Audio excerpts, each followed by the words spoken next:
Fit in 10 Nation, it is day 63 of the Fit in 10 Challenge. I sent out the calendar last night for you guys to book your scans. I see there's maybe 10 of you that have booked them. Let me know if those times don't work for you. I know it's early in the morning and it's only a few days out of the week. I may throw in a Thursday morning as well if there's demand. There are enough time slots for everybody. If you can't get in at any time in the morning during the week, let me know, and we'll look for some other times. Okay? All right, let's get into some questions of the day. This person says, finish strong by decreasing fatigue. So this person is fatigued, apparently. Question, what are some strategies to counteract the fatigue associated with calorie deficit diet and the afterburn effect? I have been mindful of increasing sleep, hydration, selecting nutrient-dense foods, caffeine intake. Any of the suggestions? Well, to be honest with you, you shouldn't really be fatigued. You might be fatigued from the amount of exercise you're doing, and that's from the amount of exercise you're doing. And no amount of food will overcome that.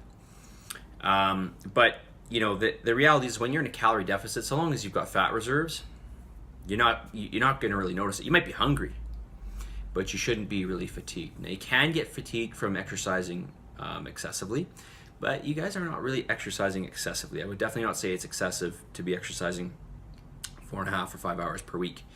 That's very reasonable, I think. But that's not to say that you're not fatigued, and that's not to say that there aren't some things out there that maybe you ought to consider. So you want to make sure your nutrition is on point. You want to make sure you're eating nutrient-dense food like you suggested. I would watch your caffeine intake. So I'm not sure if you're talking about cutting back on caffeine or adding caffeine in, but caffeine can make you feel, if you take in too much, you can feel fatigued from that. So I would watch your caffeine intake.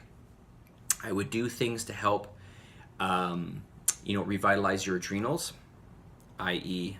The salt first thing in the morning. That's very good for your adrenal system. Of course, sleep is really, really important, and hydration, yes. We want to make sure that we get all essential minerals as well. Okay, so like things like sodium and potassium and magnesium and calcium. These are really, really important. So you may want to think about, I recommend for everybody take a potent multivitamin. Take a potent multivitamin. There is a lot of debate on this. People say, "Oh, you're just throwing your money down the drain." I personally, for me, I notice 100% difference. I don't think it's in my head. I think I notice a huge difference. For sure, in my energy levels, I notice a difference, especially with B vitamins.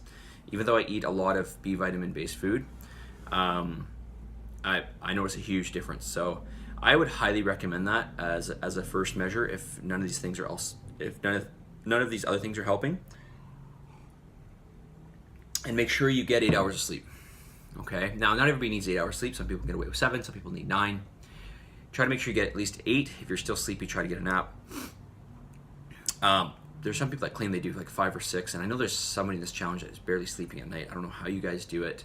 I could not do that. So make sure you try to go to bed early and then, get up earlier. Going to bed late and then getting up later is not the same as going to bed earlier. So you may want to try going to bed around 8 or 9 and then getting up around 4 or 5.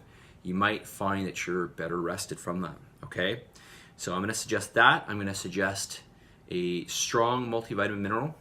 I'm also going to suggest essential minerals in your diet, so making sure you're getting extra of those, extra salt in your diet, and your diet is pretty good so long as you're following it, right? I mean, you've got a sufficient amount of calories, and of course, I'm really trying to emphasize nutrient-dense food, like avocados, right? Food that has a lot of nutrients per calorie. Okay, so let's talk about. I hope I answered your question. If anything else comes to mind, I will talk about it. Okay. This is actually just off the top of my head. I haven't really done anything more to look into this. But speaking of nutrient-dense foods, we haven't talked about food of the day, so let's do that. Avocados, these are especially high in fiber, which is great. These are very high in, I want to say these are high in soluble fiber, probably more than anything. So that makes them overall lower in carbohydrates. You're almost carbohydrate free. This is a fruit, by the way, not a vegetable. They're high. It's high in monounsaturated fats. Okay, so in about one of these, you get about 30 grams of fat in about a whole one on average per avocado. And they're high in things like vitamin K, folate, vitamin C, and what's the other one? I think B6, and potassium as well. The fats in here are really good at lowering your bad cholesterol carriers, apparently. So something to consider. And there's also, these are very, very high in antioxidants like lutein and zeaxanthin. So those two antioxidants are very good for, or especially good for eye health. Okay. So eat your avocados. Great source of fat. One of my emphasized foods to eat. Okay. For the rest of your life. Okay, message of the day. Making these pretty fast here, 6 minutes. Feeling good about that. Okay, easy doesn't change you. Easy doesn't change you. Easy does not change you. So challenge yourself. You know, if it's easy, chances are it's not changing you. It's not going to change you enough. All right, so if something is difficult, know that lots of, or more good will come with it. Okay, chances are. All right, and like I've said this many times, anything of any great measure comes with a lot of work, sacrifice, and most importantly, consistency, right? Consistency. It comes with consistency. It doesn't happen by hitting it there, here or there. It's a consistent day in, day out thing. And you know, you can look at it as, you know, you're laying a brick every day on that wall. Before you know it, you've got this enormous wall that you've built. Okay?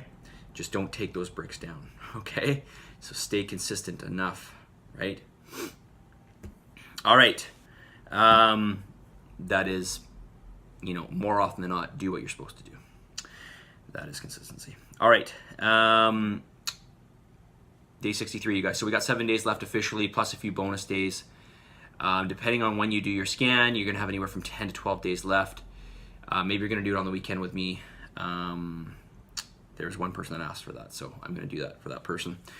All right, so submit, commit, you guys. Last week, we're going to go really, really hard here. Numbers are coming.